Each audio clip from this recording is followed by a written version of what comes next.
주는 완전합니다.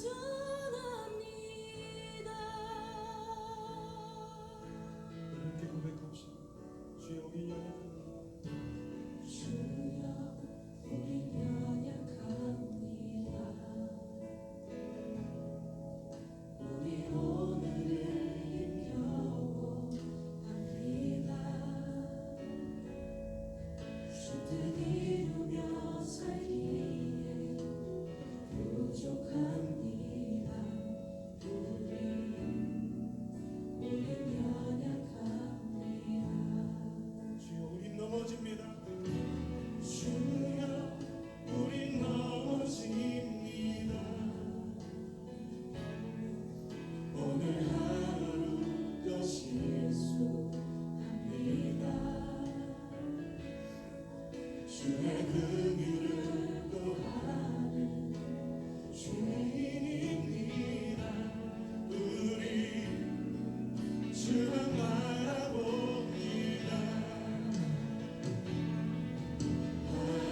한없는 주님을 위해 온 세상 위에 넘칩니다. 가릴 수 없는 주여 온 땅 위에 충만합니다. 주님만이 그리오니 우린 그리 날아갑니다. 그날에 우리 이루시 우리 모두가 바라보시는 주님의 한없는 주님의 은혜 우리를 붙드셨습니다. 온 세상 위에 넘칩니다.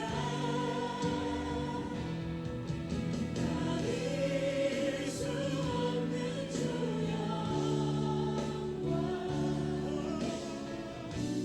온 땅 위에 충만합니다.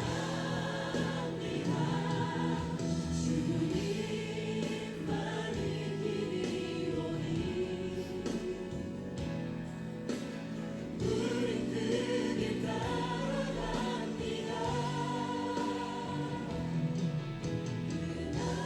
그날에 우리 이루시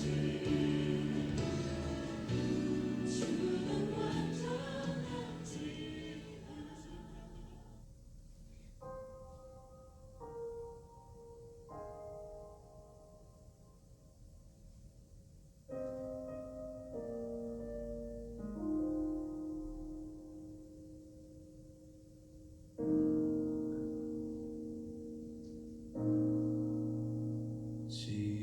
지금까지 지내온 건 주의 크신 은혜라. 한이 없는 주의 사랑 어찌 이루 말하랴.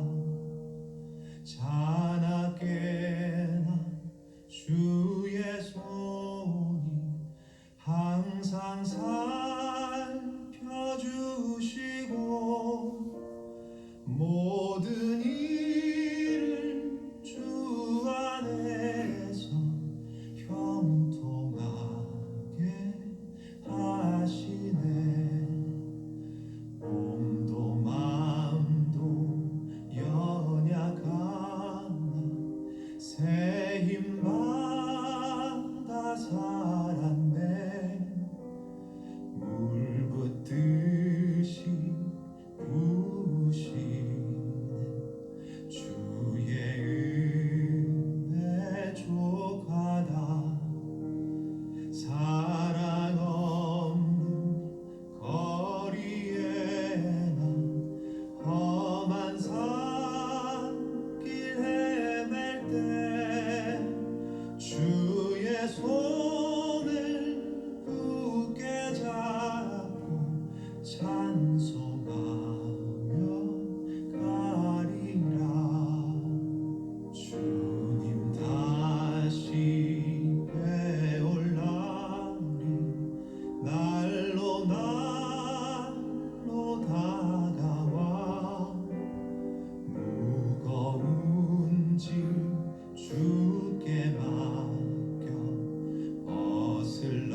근심에 눌릴 때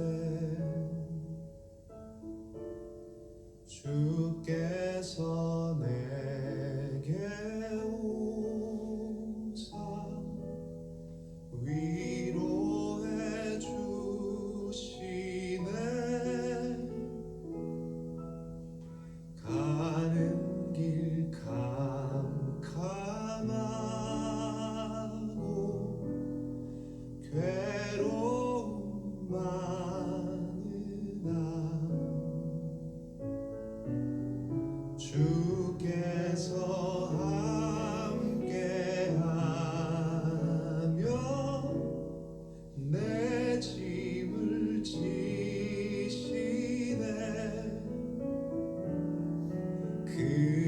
그네가 내게 족하네. 그네가 족하네.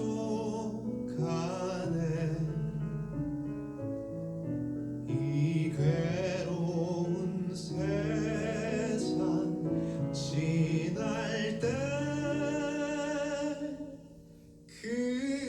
그네가 족하네. 희망이 사라지고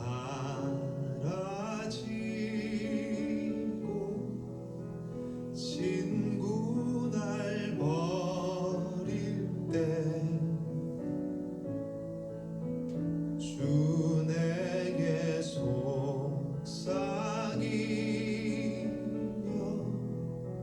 새 희망 주시네. 싸움이 맹렬하여 두려워 떨 때에 승리의 왕이 되신 주 음성 들리네.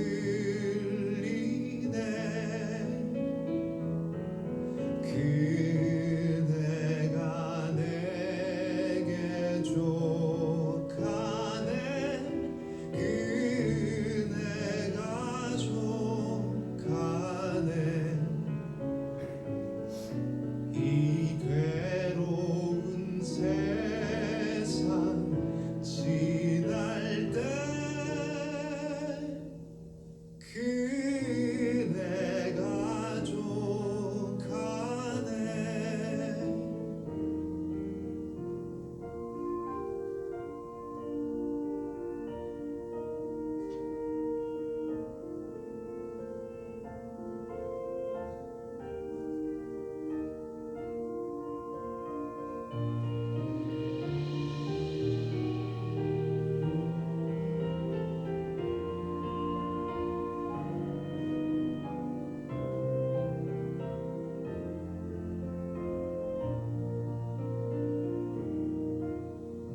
언민이 가득 차고 눈물이 흐를 때 주 나의 곁에 오사 위로해 주시네. 환난이 닥쳐와서 어려움 당할 때 주님의 능력 입어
사랑하신 주 늘 계시옵소서. 기쁘고 기쁘도다 항상 기쁘도다 나 주께 왔사오. 복 주옵소서.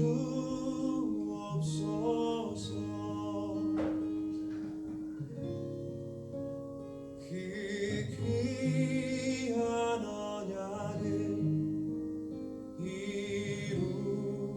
이루어 주시고 주 명령 따를 때 늘 계시옵소서.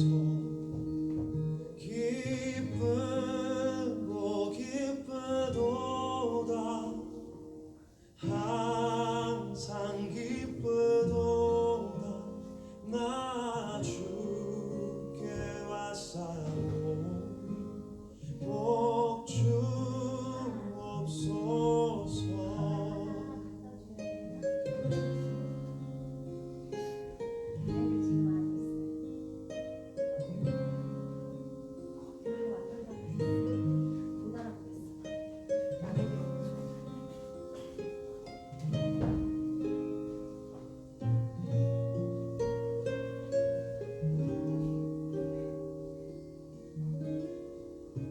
주 음성 외에는 더 기쁨 없도다 날 사랑하신 주 늘 계시옵소서. 기쁘고 기쁘도다 항상 기쁘도다 나 주께 왔사오니 복 주옵소서.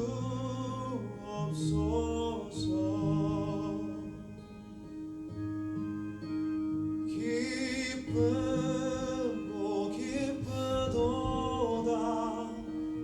항상 기쁘도다 나 주께 왔사오니 복 주옵소서.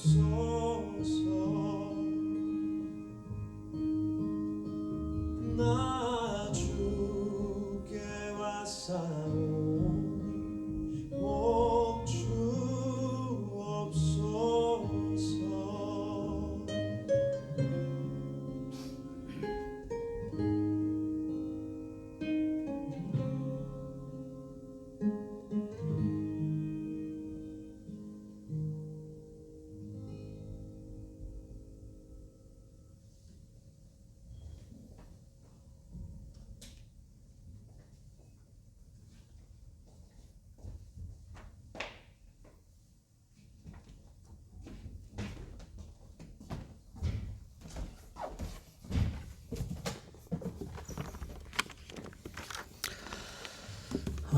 오늘 아주 멀리 경기도에서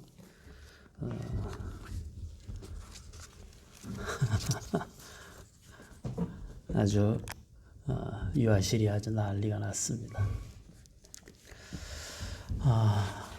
손님 소개는 이따가 하도록 하고 손님이 아니라 참 우리 가족 소개는 이따가 하도록 하고 신앙 고백 함께 하겠습니다. 전능하사 천지를 만드신 하나님 아버지를 내가 믿사오며 그 외아들 우리 주 예수 그리스도를 믿사오니 이는 성령으로 잉태하사 동정녀 마리아에게 나시고 본디오 빌라도에게 고난을 받으사 십자가에 못 박혀 죽으시고 장사한 지 사흘 만에 죽은 자 가운데서 다시 살아나시며 하늘에 오르사 전능하신 하나님 우편에 앉아 계시다가 저리로서 산자와 죽은 자를 심판하러 오시리라. 성령을 믿사오며 거룩한 공회와 성도가 서로 교통하는 것과 죄를 사하여 주시는 것과 몸이 다시 사는 것과 영원히 사는 것을 믿사옵나이다. 아멘.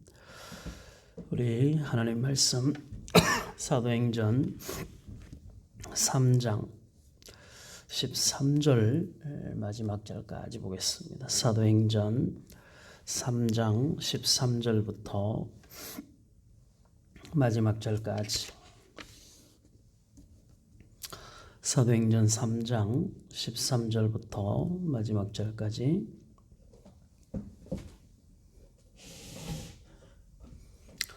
우리 함께 읽겠습니다. 아브라함과 이삭과 야곱의 하나님 곧 우리 조상의 하나님이 그의 종 예수를 영화롭게 하셨느니라. 너희가 그를 넘겨주고 빌라도가 놓아주기로 결의한 것을 너희가 그 앞에서 거부하였으니 너희가 거룩하고 의로운 일을 거부하고 도리어 살인한 사람을 놓아주기를 구하여 생명의 주를 죽였도다. 그러나 하나님이 죽은 자 가운데서 그를 살리셨으니 우리가 이 일의 증인이라. 그 이름을 믿음으로 그 이름이 너희가 보고 아는 이 사람을 성하게 하였나니 예수로 말미암아 난 믿음이 너희 모든 사람 앞에서 이같이 완전히 낫게 하였느니라. 형제들아, 너희가 알지 못하여서 그리하였으며 너희 관리들도 그리한 줄 아노라. 그러나 하나님이 모든 선지자의 입을 통하여 자기의 그리스도께서 고난 받으실 일을 미리 알게 하신 것을 이와 같이 이루셨느니라. 그러므로 너희가 회개하고 돌이켜 너희 죄 없이 함을 받으라. 그리하면 새롭게 되는 날이 주 앞으로부터 이를 것이요 또 주께서 너희를 위하여 예정하신 그리스도 곧 예수를 보내시리니 하나님이 영원 전부터 거룩한 선지자들의 입을 통하여 말씀하신 바 만물을 회복하실 때까지는 하늘이 마땅히 그를 받아두리라. 모세가 말하되 주 하나님이 너희를 위하여 너희 형제 가운데서 나 같은 선지자 하나를 세울 것이니 너희가 무엇이든지 그의 모든 말을 들을 것이라. 누구든지 그 선지자의 말을 듣지 아니하는 자는 백성 중에서 멸망받으리라 하였고 또한 사무엘 때부터 이어 말한 모든 선지자도 이때를 가리켜 말하였느니라. 너희는 선지자들의 자손이요 또 하나님이 너희 조상과 더불어 세우신 언약의 자손이라. 아브라함에게 이르시기를 땅 위의 모든 족속이 너의 씨로 말미암아 복을 받으리라 하셨으니 하나님이 그 종을 세워 복 주시려고 너희에게 먼저 보내사 너희로 하여금 돌이켜 각각 그 악함을 버리게 하셨느니라. 아멘. 오늘의 이 말씀은 내용을 조금 나누어서 보아야 되는데 일단 앞부분을 먼저 보도록 하겠습니다. 우리가 지난주에 말씀을 살펴본 것처럼 성전 미문에 나면서부터 걷지 못하던 자가 있었습니다. 9시 기도 시간에 성전으로 들어가던 베드로와 요한이 그 사람을 보게 되고 처음 본 건 아니었겠죠. 늘 봐왔던 사람인데 그 사람을 그날은 아마도 요한과 베드로에게 특별한 마음으로 보여졌던 것 같습니다. 이 사람은 똑같이 반응을 했고 그래서 베드로와 요한과 이 사람이 서로 눈을 마주치게 되었죠. 이 누가복음과 사도행전을 기록한 누가는 이 아이 컨택에 대해서 대단히 이 성경을 구체적으로 기록한 것을 봅니다. 베드로가 예수님을 부인할 때도 3번이나 부인하고 나서 베드로의 눈이 예수님과 딱 이렇게 마주치는 상황을 극적으로 묘사하고 있죠. 누가복음에 보면 이 사도행전에서도 동일하게 이 베드로와 요한 그리고 나면서부터 걷지 못했던 이 안전뱅이가 서로 눈을 마주대하게 됩니다. 베드로와 요한의 마음속에서는 이 사람에게 성령으로 말미암은 구원을 선포해야 되겠다라고 하는 아마 그 거룩한 소원이 생겨났을 것입니다. 이것을 보고 있는 이 사람은 단순하게 오늘 하루 먹을 수 있는 동량 정도면, 그러니까 동전 한 푼 정도면 충분하다 생각했었던 그 모습으로 바라보았지만 베드로가 그 사람을 바라보는 눈은 달랐던 것이죠. 예수님을 부인하고 예수님을 쳐다보았던 베드로의 그 민망함, 그 사람이 가지고 있는 그 마음속에 있는 묘한 그 감정들을 아마 베드로는 충분히 읽어낼 수 있었을 거라 여겨집니다.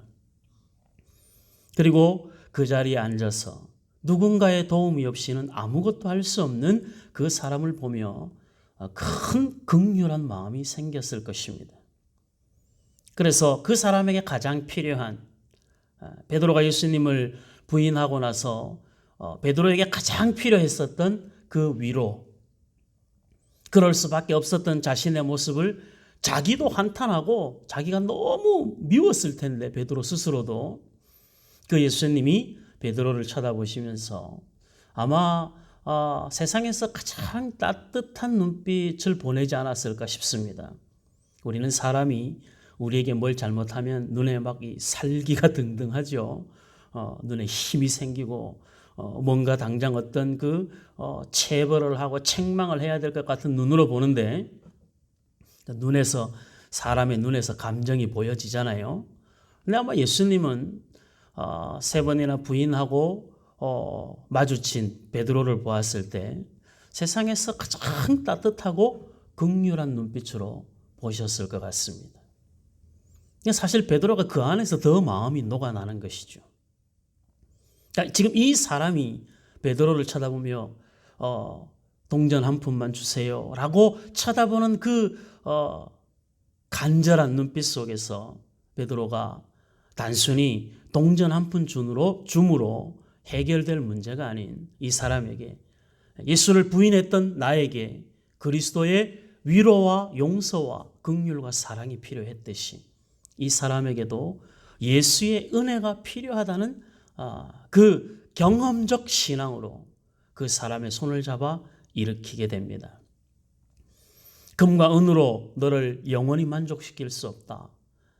네가 영원히 만족할 수 있는 것 하나 있는데 그건 나사렛 예수의 이름이다. 그 이름으로 명하노니 일어나서 걸어라.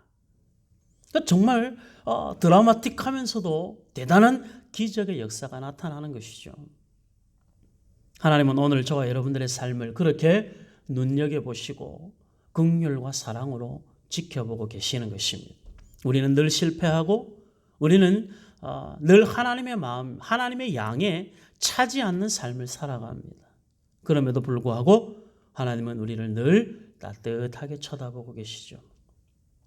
그리고 내가 너를 위해서 무엇을 해줄까를 질문하시고 더 나아가서 때로 우리가 너무 죄송해서 뭐 어떻게 도와달라 말할 수 있는 그런 자기 스스로를 보면서 도와달라 말하기마저 민망한 그런 모습이었을 때도 하나님은 우리를 향하여 손을 내밀고 계시는 것이죠. 그걸 지금 누가가 성전 미문 앞에서 있었던 하나의 사건을 가지고 지금 쭉 풀어서 설명을 하고 있는 거예요. 성령의 역사는 이렇게 진행이 되는 것이다. 한 사람을 단순히 일으켜 그 사람을 걷게 한 것이 기적이지만 그 기적에 머무르지 않고 그가 베드로와 요한과 더불어 함께 성전으로 들어가 하나님을 찬송하는 자가 되었다라는 게 성령의 역사의 궁극의 목적은 하나님이 저와 여러분들을 구원하신, 우리에게 은혜를 베푸신 궁극의 목적은 우리의 문제 하나 해결하고 우리의 길을 하나 더 걸어가게 하고 우리의 마음에 조금의 평안을 주는 것에 구원의 궁극의 목적이 있는 것이 아니라, 기적을 베푸신 목적이 있는 것이 아니라, 그 기적 속에는 하나님이 얼마나 우리를 사랑하고 계시는지를 담고 싶은 것입니다. 그건 2000년 전이나 지금이나 동일하시죠. 가끔씩 우리의 삶을 돌아보면 의로운 것이 없음을 발견합니다. 참 의로운 것이 없구나. 의로운 것은 고사하고 어쩜 이렇게 하나님에 대하여, 하나님을 믿는 하나님의 자녀임에도 불구하고 하나님에 대하여 불성실하고 때로 적대적이기까지 할까, 그런 생각이 문득문득 들 때가 있습니다. 깜짝깜짝 놀라죠. 내 안에 이런 모습이 있었나. 그래도 내가 하나님의 은혜를 받은 사람인데, 하나님을 믿는 사람인데 라고 하는 그 생각이 우리 속에 있음에도 불구하고 우리 안에 나도 모르게 제어되지 않고 불쑥 튀어나오는 말 한마디, 나도 모르게 나타나는 싸늘한 표정, 그리고 도끼를 품은 눈빛들이 우리도 모르게 쏟아져 나오는데, 하나님이 우리를 은혜로 부르시고 구원하신 것은 그럼에도 불구하고 우리가 하나님을 찬송하는 자, 예배의 성전에 들어가 하나님을 예배하는 자로 하나님 앞에 서기를 원하시는 것이거든요. 지금 이제 그 사건에 대하여 오늘 본문은 구약 성경에 예언되어져 있는 그 일들이 지금 이루어지고 있다라고 베드로가 지금 설명을 하고 있는 것입니다. 성령의 역사도 선지자들이 예언한 말씀이고, 지금 일어난 이 기적의 역사도 선지자들을 통하여 이미 예수로 말미암아 이루어질 하나님의 나라에 대한 것들이 예언된 그 말씀이 지금 성취되고 있다고 표현하고 있는 거예요. 제가 말씀을 전하면서 가끔씩 말씀드리죠.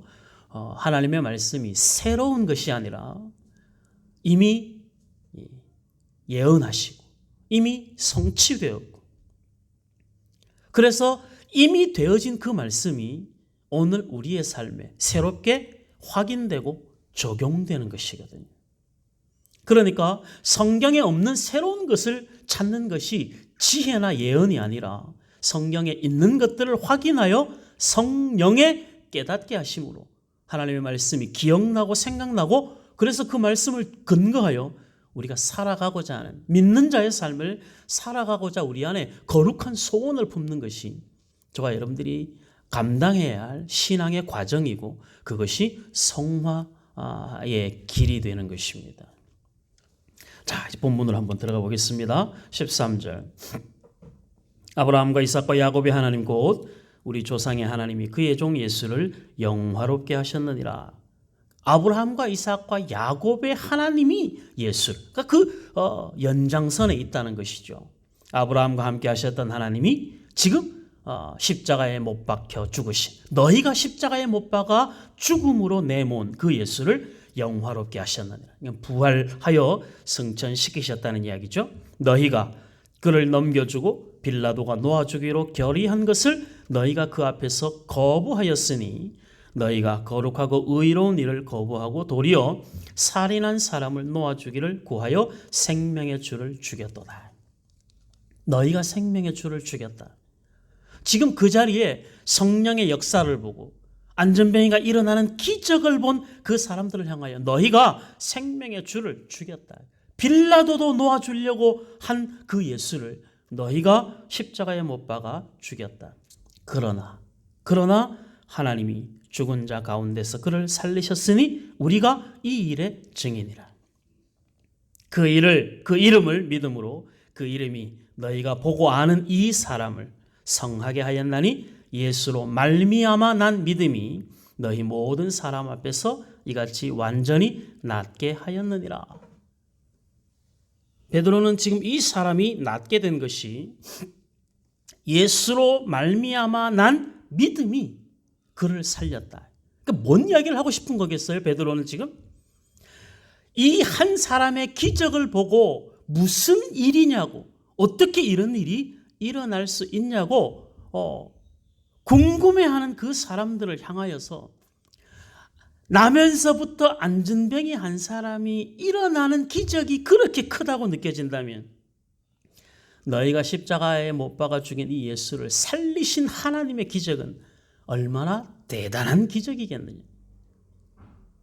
이 사람이 지금 일어난 것이 기적이지만 그보다 더 중요한 건 이 사람이 예수로 말미암아 믿음을 가지게 되었다는 것에 대하여 베드로가 주목하고 있는 거예요. 이 사실을 누가가 상세하게 기록을 하고 있는 것이죠.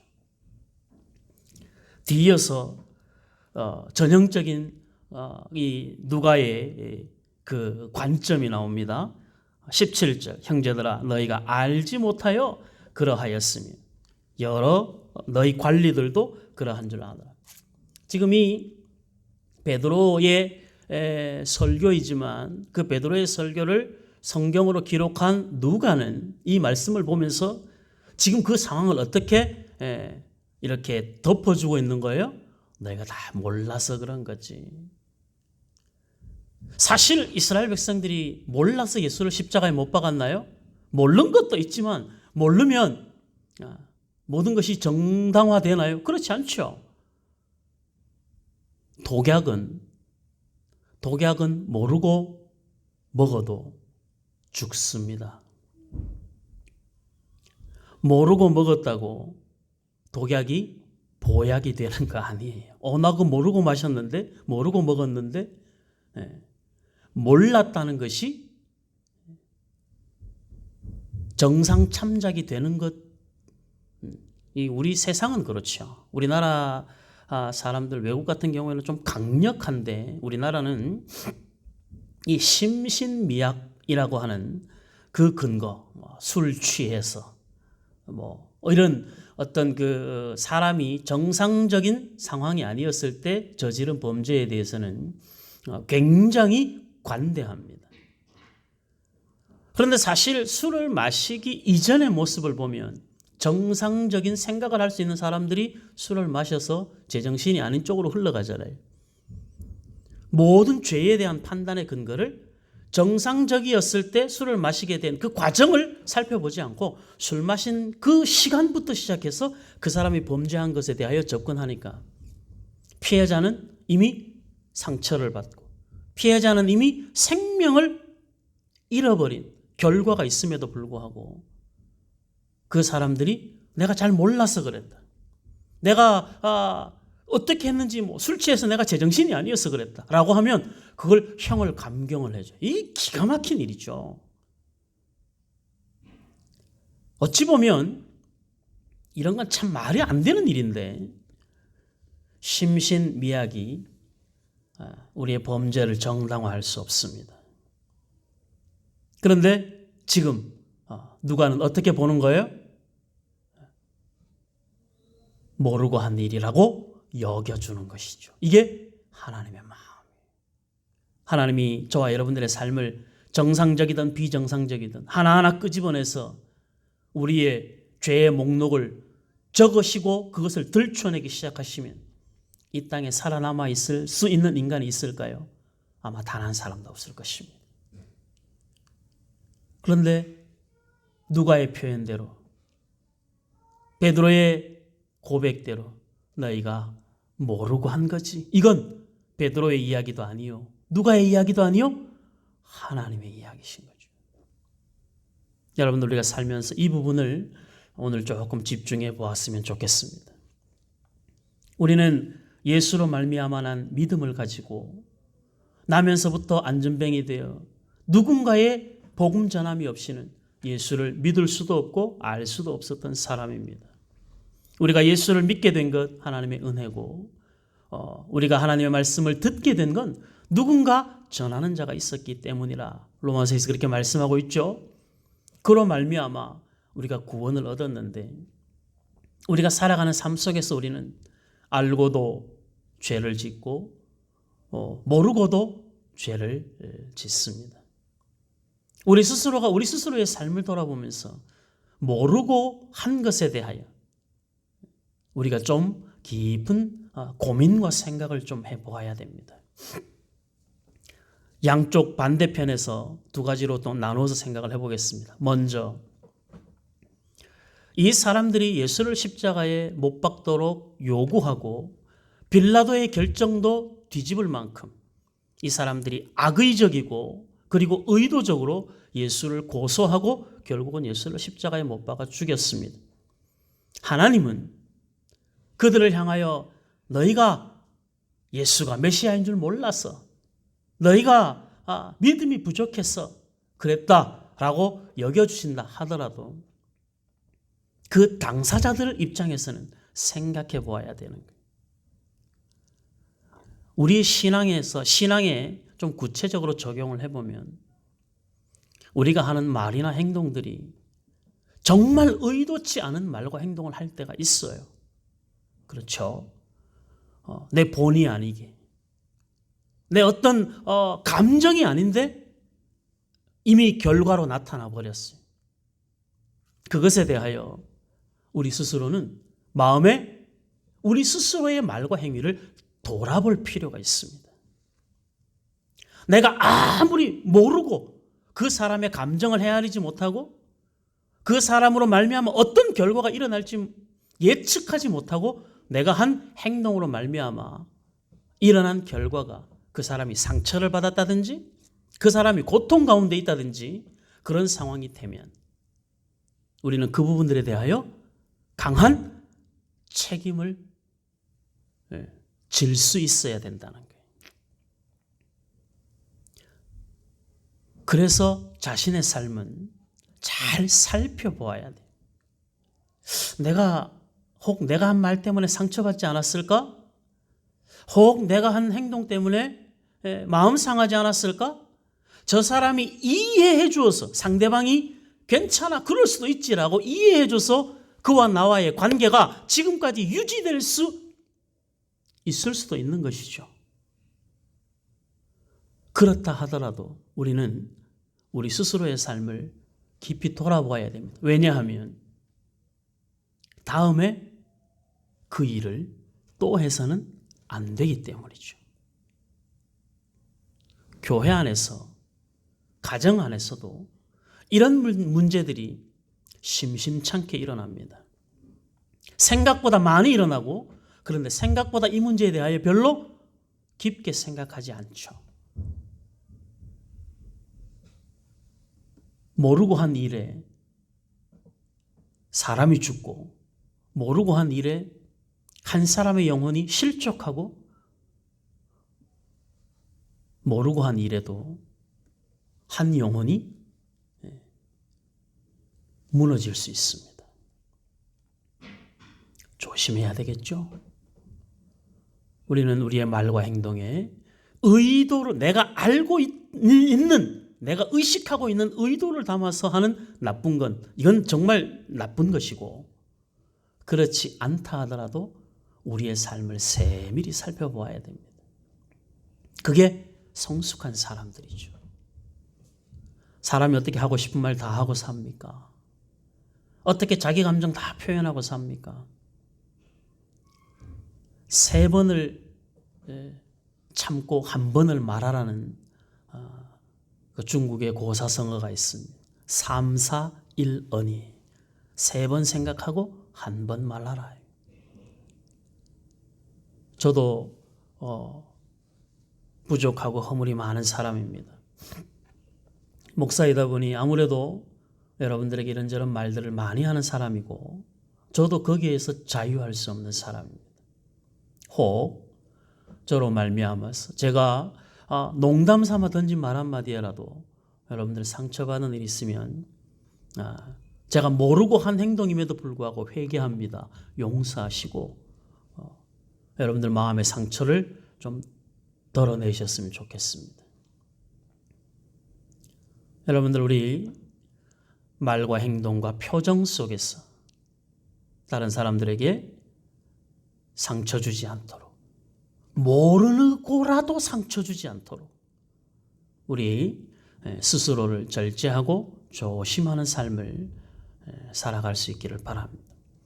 그리고 그 다음에 그 반대편에 있어서 상대방이 설마 나에게 의도를 가지고 공격을 했을까라는 생각을 한번 돌려 생각해 볼 수 있으면 좋겠습니다. 내가 다른 사람에게 그런 나쁜 감정을 가지고 대하지 않듯이 다른 사람도 나에게 나쁜 감정으로 한 말은 아니었을 것이다. 모르고 했겠지. 그렇게밖에 할 수 없었겠지. 예수님이 베드로를 보면서 3번 부인할 수밖에 없는 베드로의 그 마음의 불안과 그 두려움, 얼마나 무서웠으면, 얼마나 두려웠으면, 너 한편이지 라는 그 말 듣고 얼마나 무서웠으면 그가 난 모르는 사람이라고 그렇게 말할 수밖에 없었을까. 그걸 설령 베드로의 마음이 그렇지 않다 하더라도 예수님이 그렇게 여겨주시는 것이죠. 이 신앙에서, 믿는 자의 삶 속에서 그럴 수도 있었겠구나라고 여겨주는 이 마음은 바로 하나님의 마음이에요. 하나님이 불같은 진노 속에서도 긍휼을 잊지 않으시는 하나님의 성품 가운데 가장 온유함으로 나타나는 그 하나님의 성품은 우리를 긍휼히 여겨주시는 것이죠. 불쌍히 여겨주시는 거예요. 이 19절을 보십시오. 19절에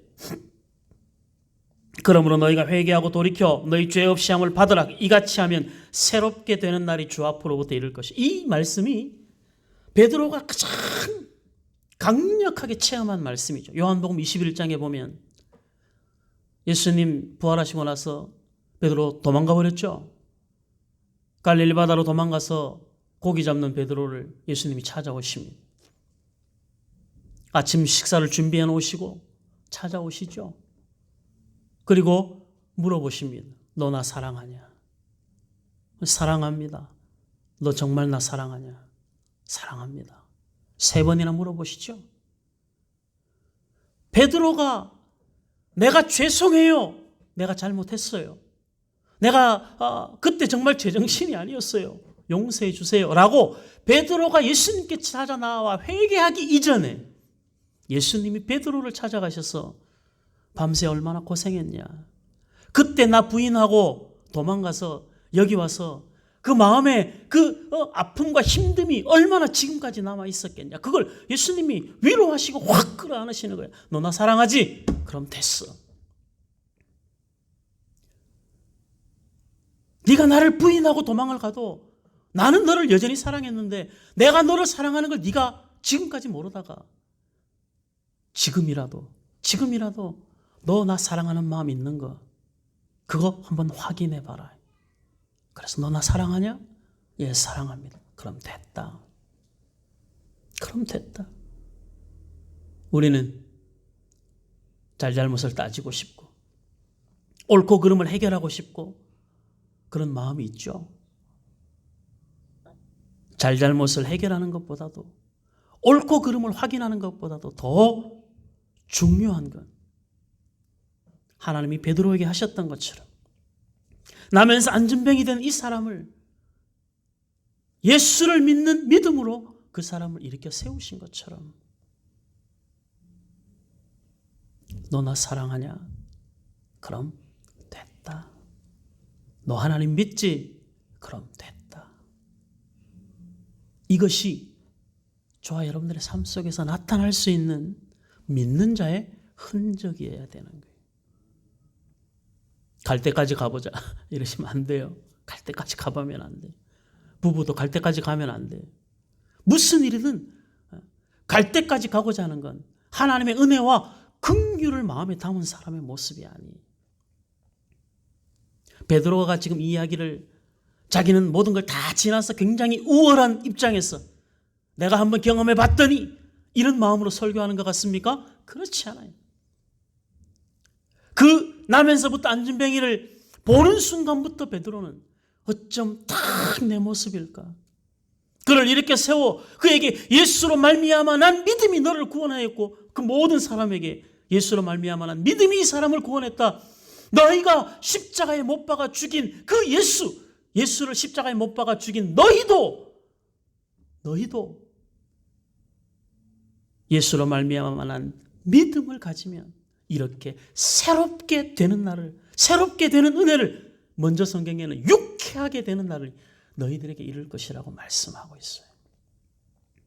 결국 우리의 삶은 너와 내가 화해해서 우리 안에 기쁨이 충만해지는 것이 아니라 너와 내가 화해하기 전에 하나님의 사랑이 내 안에 거하고 예수로 말미암아는 믿음이 내 안에 충만할 때 우리는 우리를 십자가에 못 박은 원수를 향하여 저들이 무슨 짓을 하는지 몰라서 저 일을 하는 것이라고 여겨줄 수 있는 그 예수의 마음이 우리 안에 생겨나는 거예요. 그게 믿는 자가 누리는 특권이고 믿는 자에게 주시는 하나님의 은혜죠. 우리가 예수 아니었으면 어떻게 이렇게 살겠습니까? 우리가 하나님의 은혜가 아니면 어떻게 이렇게 살겠습니까? 우리는 본성적으로 그런 사람이 아닌데 하나님이 우리를 그런 사람으로 만들어가고 계시는 중인 거죠. 그래서 우리에게는 은혜가 필요한 거예요. 우리 안에 끊임없이 하나님의 은혜로 가득 채워야 돼요. 내 삶에 일어나는 과거에서 일어났었던 수많은 일들이 하나님을 향하여 가는 우리의 믿음을 중단시킬 수 없고 우리의 믿음을 주저앉힐 수 없는 것은 우리가 아직 죄인이었을 때 우리를 사랑하셔서 하나님의 자녀로 구별하여 세우신 하나님의 은혜가 우리 안에 있기 때문인 것이죠. 성도의 삶이 이럴 때 감격이 있어야 돼요.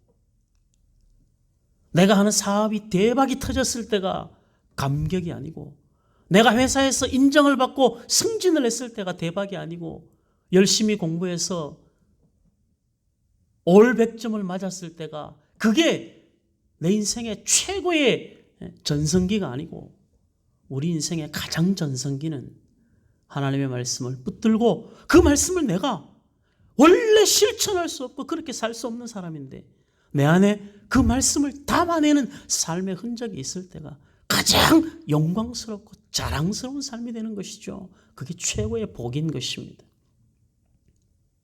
베드로는 자기의 삶을 근거로 하여 그 사람을 예를 들어서 그 자리에 모인 예수를 십자가에 못 박은 자들을 향하여 너희도 성령이 오셔서 너희들 마음 가운데 회개를 요구하고 예수를 십자가에 못 박은 너희의 죄에 대하여 깨닫게 하거든 너희가 반응하고 돌이켜 다시는 그런 삶을 살지 않기로 결심하면 예수를 십자가에 못 박은 당사자인 너도 마음의 유쾌함을 얻게 될 것이라 새롭게 되는 날이 이를 것이라 그렇게 권면하고 있는 것이죠.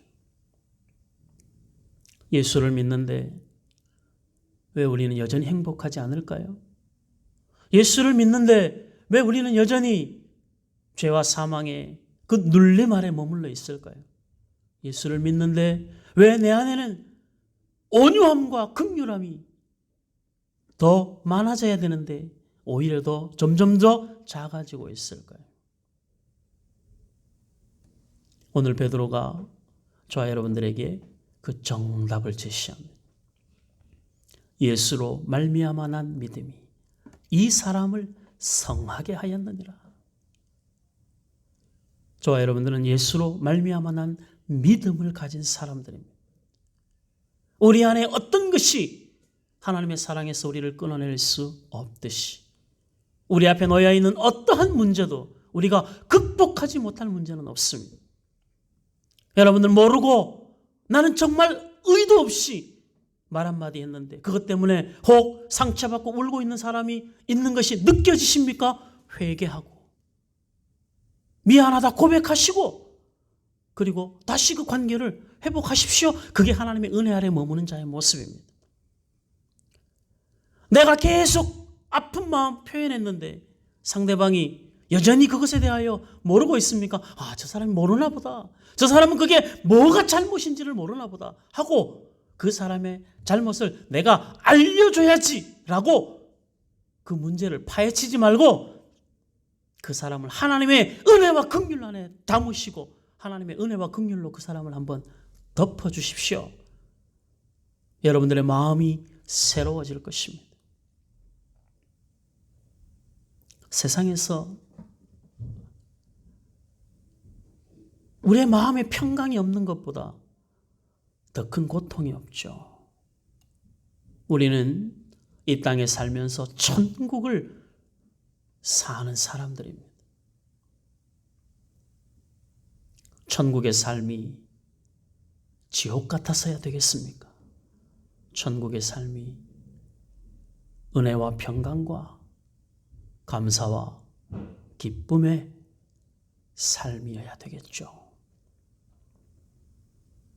베드로를 긍휼히 여기신 하나님의 사랑이 나면서부터 걷지 못한 자를 긍휼히 여기시고 그를 잡아 예수의 이름으로 성하게 일으켜 세우신 하나님의 긍휼과 사랑이 저와 여러분들을 살리셨고 저와 여러분들을 구원의 자리에 세우셨고 하나님의 자녀로 의롭다 인정해 주셨고 이제 오랜 세월이 지나지 않아 저와 여러분들을 하늘의 성가대로 그리스도의 순결한 신부로 불러가실 것입니다. 그날이 우리에게 오기까지 하나님의 성품을 가득 채워가는 인생 되시기를 바랍니다. 예수로 말미암아 난 믿음이 그 사람을 성하게 한 것처럼 저와 여러분들의 인생을 성하게 온전하게 만들어 가실 줄 믿습니다.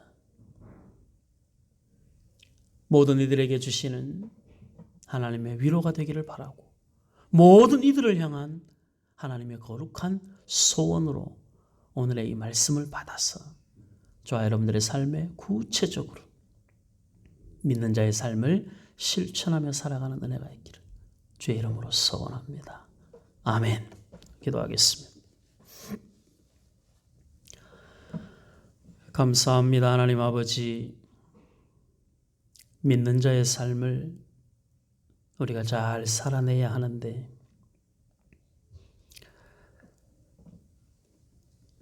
온전한 예배자로 먼저 세워지게 하시고 하나님의 충만한 은혜로 가득 채워지게 하시고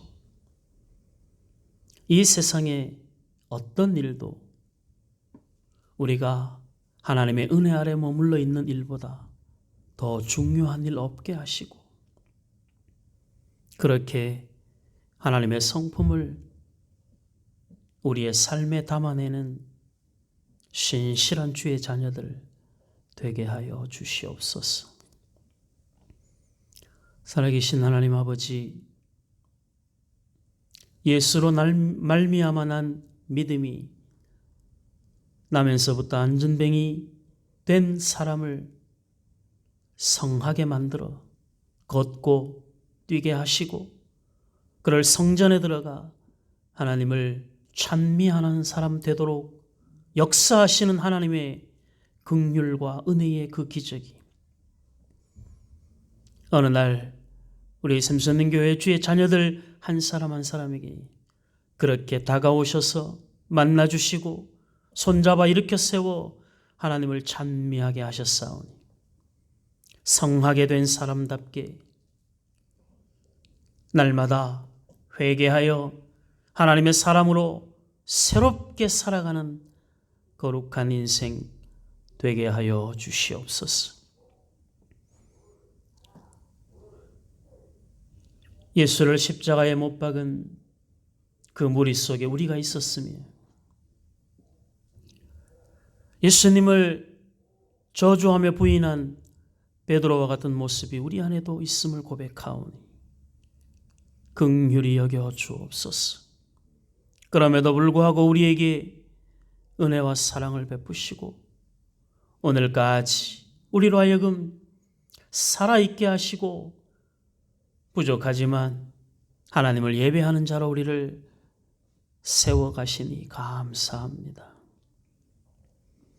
우리의 생각이 달라지게 하시고 작은 일 하나에도 나로 말미암아 상처받는 사람 없는지 내 말, 표정, 행동 하나에 마음 아픈 사람 없는지 스스로를 세밀하게 살펴보게 하시고 부지 중에라도 다른 사람의 마음을 아프게 하는 일 없도록 우리의 삶을 철저하게 지혜롭게 구별할 수 있는 하나님의 자녀들 되게 하여 주옵소서. 혹 우리가 지고 가는 짐이 너무 무거워 견디기 어려울 때 그 짐을 지고 가게 한 사람을 원망하지 않게 하시고 그 사람을 긍휼히 여기게 하시고 모르고 했으려니 여길 수 있는 믿음 주시고 우리 하나님이 우리를 긍휼히 여기신 것처럼 긍휼히 여기는 마음 주옵소서. 1만 달란트 탕감받은 은혜와 기쁨으로 100데나리온 빚진 자의 빚을 넉넉히 덮어줄 수 있는 그 마음 우리가 갖게 하여 주시옵소서. 그리하여 믿는 자로 말미암아 나타나는 하나님의 거룩한 영광이 우리가 날마다 새롭게 되어지는 하나님의 은혜를 경험하며 살아갈 수 있도록 복 내려 주시옵소서.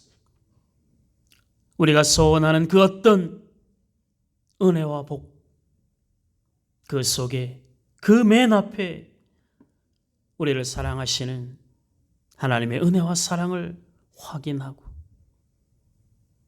주님 사랑, 주님 한 분으로 충분하다 고백하며 살아가는 우리의 남은 인생 되도록 인도하여 주옵소서. 예배를 전후하여 귀한 헌금을 하나님 앞에 봉헌합니다. 물질이 우리의 인생의 걸림돌이 되지 않게 하시고 헌금 생활이 우리 신앙의 방해가 되지 않도록 만져주시옵소서. 하나님의 화원에 꽃을 심는 심정으로 하나님 앞에 드리는 헌금 생활 되게 하시고 그로 인하여 하나님께서 우리 안에 채워가시는 놀라운 은혜와 복을 경험케 하여 주옵소서. 연약한 주의 자녀들을 긍휼히 여겨주시고 능력의 손으로 만져주시옵소서. 우리 하나님 아버지 특별히 우리 어르신들 백신 접종 부작용 없게 하시고 항체가 잘 생겨날 수 있도록 은총을 더하여 주옵소서. 계속하여 접종을 앞두고 있는 하나님의 자녀들을 우리 하나님의 능력의 손으로 붙드시고 온전히 지켜 주시옵소서. 하나님 아버지, 우리의 삶의 모든 순간이 언제나 하나님의 손에 달려 있음을 깨닫게 하시고 그 하나님 의지하여 사는 인생에 복이 있음을 우리의 삶을 통하여 증거해낼 수 있는 주의 자녀들이 되게 하여 주옵소서. 오늘도 각자의 자리에서 예배하는 주의 자녀들의 마음을 만져주시옵시고 생명의 말씀 앞에 붙잡힌 바 되게 하시고 하나님과 대면하여 서서 주님의 마음을 보고 배우는 은혜가 있도록 우리 하나님 아버지 역사하여 주시옵소서. 이 세상 어떤 것도 우리를 만족시켜 줄 수 없음을 처절하게 깨닫게 하시고 그리하여 하나님만 온전히 붙잡고 가는 신실한 주의 자녀들 되게 하여 주옵소서. 예수님 이름으로 기도하옵나이다. 아멘. 지금은 생명의 주인 되신 예수 그리스도의 은혜와 하나님의 사랑하심과 성령의 교통하심이 예수로 말미암아 난 믿음으로 성하게 된 그 믿음 가지고 날마다 하나님을 기쁘시게 하며 하나님의 성품으로 남은 인생을 살아가기로 거룩한 소원을 품은 우리 샘선능교회 모든 주의 자녀들 머리 위에 이제로부터 영원토록 함께 있을지어다. 아멘. 감사합니다. 이 광고 몇 가지 보겠습니다.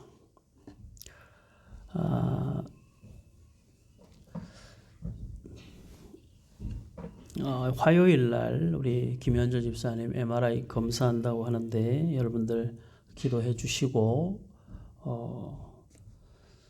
이 질병에서 속히 자유함을 얻을 수 있도록 그렇게 함께 기도해 주시기를 바랍니다.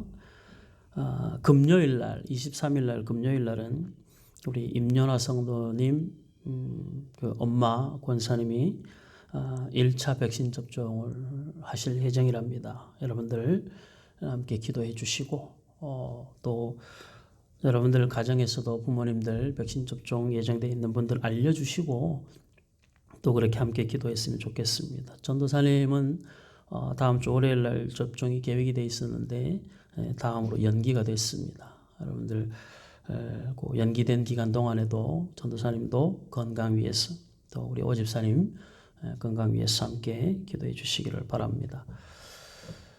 우리 은우 잠깐만 좀 데리고 와볼까요? 태어나서 교회 처음 왔는데 마스크 끄고 쓰고 한번 기도하겠습니다. 우리 은우네 식구가 먼 길마다 않고 그 먼 거리 달려서 여기까지 왔습니다. 안전을 위하여 제가 마스크 쓰고 장갑 끼고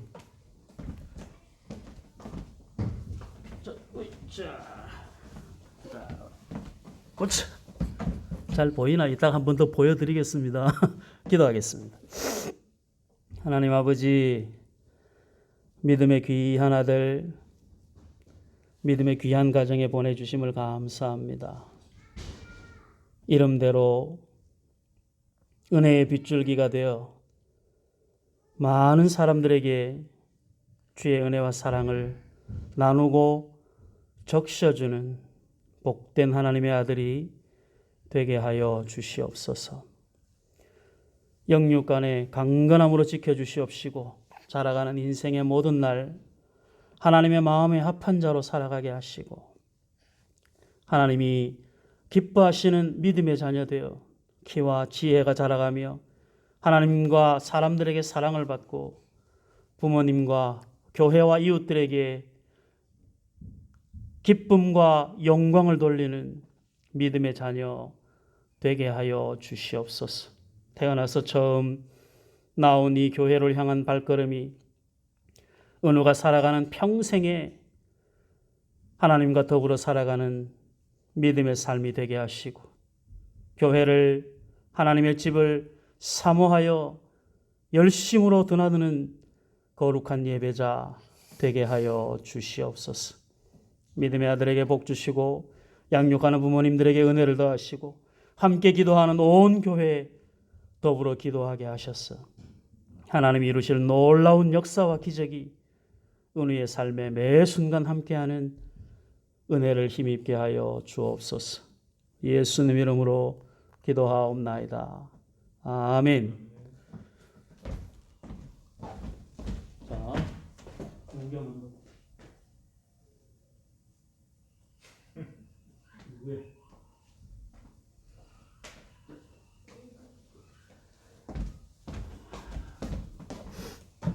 네, 은은의 식구들 구경하고 싶으신 분들 교회 오시고 점심 식사들 맛있게 하시고 저녁에 8시 우리 함께 또 예배하도록 하겠습니다. 감사합니다. 예배 마치고 여러분들 주보에 나와 있는 찬송가 90장 찬송가 90장 각 가정에서는 이 찬송 같이 부르시고 가정 안에서 예배를 잘 마무리해 주시기를 바랍니다. 오늘도 귀한 예배, 귀한 주일 함께해서 너무 감사합니다.